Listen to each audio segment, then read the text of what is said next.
حضرت علی سے کسی نے پوچھا، یہ کیسے پتہ چلے گا کہ جو پریشانی یا مصیبت ہم پر آئی ہے وہ اللہ کی طرف سے آزمائش ہے یا ہم پر اللہ کی طرف سے سزا ہے؟ آپ نے جواب دیا، جو مصیبت تجھے اللہ کی طرف لے جائے آزمائش ہے، جو مصیبت تجھے اللہ سے دور کر دے سزا ہے۔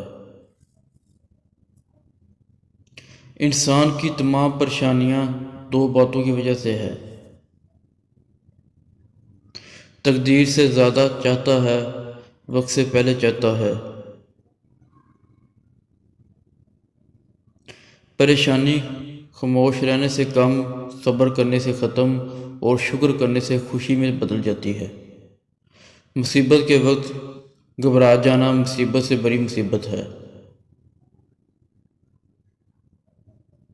غریبوں کے ساتھ بیٹھا کرو تاکہ تم شکر گزار بنو۔